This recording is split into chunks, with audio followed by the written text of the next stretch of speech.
Sarah had just moved into her new apartment, hoping for a fresh start in a new city. The apartment was cozy and slightly old-fashioned, with its own unique charm. As she unpacked and arranged her furniture, she felt at peace. This place was perfect, exactly what she needed. On the first night, as Sarah lay in bed, she heard soft footsteps walking around her apartment. Her eyes snapped open, and she listened intently. Was someone there?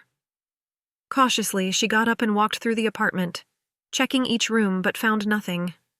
The footsteps stopped as soon as she started looking. She dismissed it as her imagination. The next night, Sarah felt uneasy as she prepared for bed. She kept a flashlight on her nightstand and her phone in hand. The moment she lay down, the footsteps started again.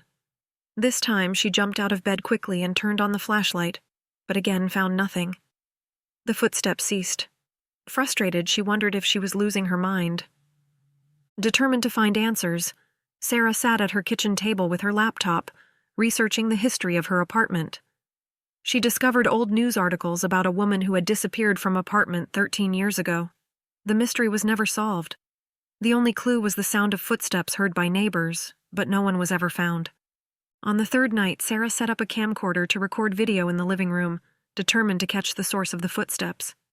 She headed to bed, leaving the camcorder recording. The footsteps started again, louder this time, pacing back and forth. Sarah stayed in bed, trembling, but didn't investigate.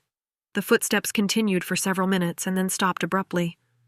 The next morning, Sarah nervously reviewed the footage. The camera showed the living room empty and still. As the footsteps were heard on the recording, shadows began to form, taking the shape of a woman. The shadowy figure walked back and forth, but the room remained empty. Suddenly, the shadow stopped and turned towards the camera. Sarah gasped as the shadowy figure slowly approached the camera, becoming clearer. It was the missing woman from the articles. Her face was sad and pleading. Desperate for answers, Sarah rushed to a neighbor's apartment, an elderly woman who had lived there for decades. The neighbor's face turned serious when Sarah mentioned her apartment. "Oh dear, you're in apartment 13, aren't you?" the neighbor said. "Yes, what do you know about it?" Sarah asked, her voice trembling. "You're the fourth one to move in since she disappeared. The others left because of the footsteps. But there's something they never figured out," the neighbor said with a sigh. "What?" Sarah asked nervously. "The footsteps aren't a ghost, they're a warning." Sarah's face paled as she rushed back to her apartment, now realizing the urgency.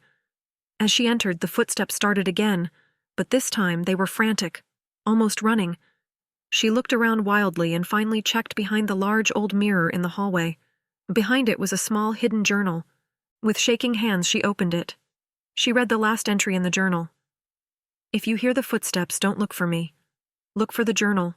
Find it before he comes back." It was too late. Sarah heard a creak behind her. She turned around slowly and saw a shadowy figure of a man standing in the doorway. Her eyes widened as she noticed a distinctive scar on his face, matching the description of a handyman who had worked in the building years ago and vanished around the same time as the woman. The handyman was known for his obsessive and sinister behavior, which many had suspected him, but it was never proven. As the man walks toward her, Sarah's screams echoed throughout apartment 13. Everything goes black, and Sarah's fate just added to the mystery.